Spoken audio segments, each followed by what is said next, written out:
It's December the 9th, 1941, and a line of Blenheim Bombers roars to life at Butterworth Airfield, Malaysia.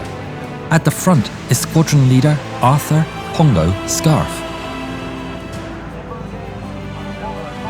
But while they're still taking off, a transmission comes in. Bandits to the north. High in the sky, dozens of Ki-27 fighter bombers approach in formation, each carrying 4 25-kilogram bombs under their wings. Then even more Ki-27s come in for a lower attack. Scarf orders everyone to get airborne as fast as they can. The Blenheim accelerates down the runway as the Japanese fighters pounce upon the bombers. Flight Sergeant Cyril Rich opens fire with the bomber's dorsal turret against the swarm of enemies. The British aircraft lifts into the sky as explosions pound the earth behind them. Men watch in horror as the Ki-27s attack the Blenheim still on the ground. Bombs and bullets are tearing them apart. Desperately, they're all hoping to see other planes take off. But the men are crestfallen to see that no others make it. The attention of the Japanese swarm turns towards the lone Blenheim, circling around the battlefield. They charge Scarf's plane, dumping a burst of bullets into the fuselage. But the Ki-27s are only fitted with 2 7.7mm machine guns. They're just as weak as the Blenheim's dorsal turret. The impacts ping and pierce straight through the British bomber, fortunately doing little damage. The Japanese pilots return to their mission and turn to the burning Blenheims on the ground. And so, the 3 crew aboard the Blenheim are left there, alone, having lost their entire squadron before their eyes. What do we do, Pongo?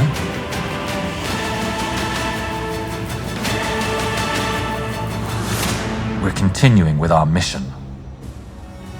Navigator Paddy Calder and rear gunner Cyril Rich are stunned by his answer, but they don't object. They have a job to do. Over 100 kilometers later, the lone bomber ventures into occupied Thailand, and it doesn't take much longer for a pair of Ki-27s to spot them one more time. Bandits.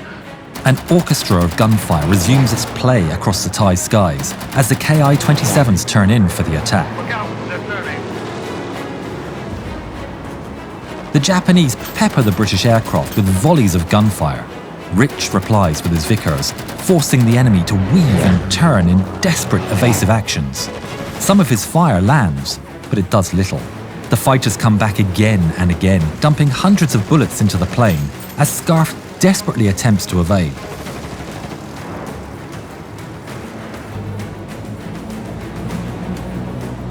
Then, the target appears, Squadron Airfield. The Blenheim prepares for the drop and Calder takes aim with the bomb sight. Scarf has to keep the bomber level for Calder to aim, making themselves an even easier shot for the Japanese hunters, who are still on their tail. The clacks of bullet strikes intensify, placing the entire crew on edge. The men are shaken as the hits rip through the plane. Sirens blare on the ground and the Japanese airmen rush for their aircraft, scrambling to intercept the lone British plane.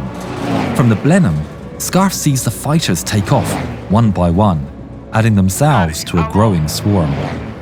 Just a little more. Through the sight, a beautiful image reaches Calder's eyes. A squadron of Ki-27s parked on a taxiway.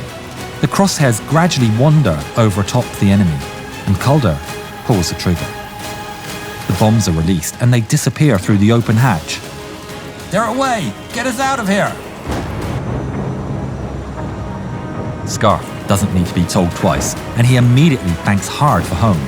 The bombs crash into the line of parked aircraft and annihilate them with thunderous explosions. But they have no time to celebrate as Rich witnesses a swarm of enemies heading straight for them. They're coming. A flurry of tracers streak across the sky and rip through the bomber's fuselage. Rich fires back, but the enemy swarms all around, flying past the Blenheim and revealing even more enemies behind. There's just too many of them. Short of options, Scarf pushes the aircraft into a steep dive. The bomber falls, accelerating to absolute top speed, with a flurry of fighters hot on their tail. The dense jungle beneath fills the windshield, growing larger and larger. But Scarf pulls up at the last possible second, racing away just feet above the jungle. The Ki-27s are poor divers, but they soon catch up and sweep in from above, guns blazing. Scarf turns left and right in desperate evasive actions, doing everything he can to make a shot on the aircraft's tail and engines as difficult as possible. But he has to resist the urge to turn too hard. He feels the need for speed in the desperate race for home. Behind him, Rich keeps up the fight, despite the grim odds. Even as Scarf throws the bomber around, making him lose his balance and aim, he doesn't stop firing. His volleys strike several aircraft head-on, triggering plumes of coolant or oil to pour out of the machines and forcing them to turn for home. But away from the chaotic combat, two Ki-27s have a different plan. They charge the Blenheim from the left flank, their sights square on the cockpit.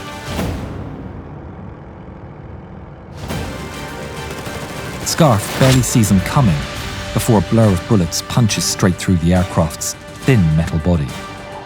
His arm is shredded, and he's hit across his back as he hunches over in a vain attempt for cover. The injuries rip his focus away from flying, and the bomber starts to head for the trees. A horrified Calder pulls Scarf back upright, and the pilot stares down their approaching doom. He instinctively pulls on the stick, just in time, the bomber escaping a fiery demise by fractions of a second. Scarf keeps on flying despite the brutal injuries, but he feels himself going into shock. Dizzy and weak, he desperately concentrates on flying as the sounds of battle fade into the distance. A deep fatigue washes over him as he operates the stick.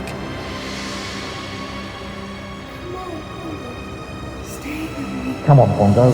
Stay with me! Calder lifts him back upright on his seat. Scarf takes back control with renewed determination. Before them, it's nothing but jungle as far as the eye can see. But then... Look! They're turning back! Rich and Calder break into celebration. We've crossed the border. The Japanese are gone. But the relief is short-lived. They still need to land. Scarf is bleeding and weakening by the minute. Neither Calder nor Rich know how to fly. He needs to bring the bird down, and fast. In the distance appears the city of Alor Setar. He would recognize it anywhere. For months, he's regularly visited the local hospital where Sally Scarf, his pregnant wife, works as a nurse. Brace for impact. He cuts the throttle as he brings the damaged plane into land. His eyes fall upon a rice field near the hospital.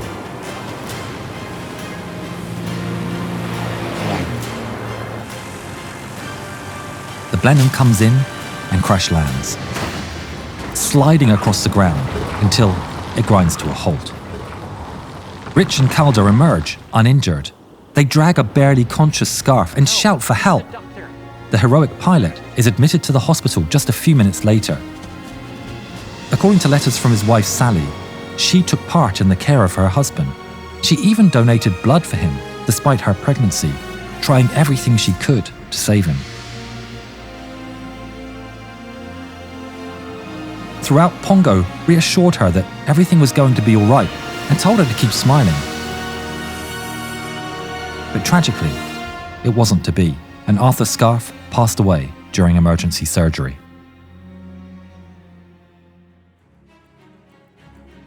We think his Victoria Cross belongs in a museum, but it's currently up for sale. The RAF Museum are hoping to purchase the medal to keep it on display for future generations. The clock is ticking, and they only have another week or two to raise the necessary funds. You can help by visiting the link that's on screen now, or clicking the link in the description. Thank you. Please support the channel and check out our great merch. Also, we're very excited to announce that you can now join our YouTube memberships for exclusive perks and insight into how we make our videos. Hit the join button below this video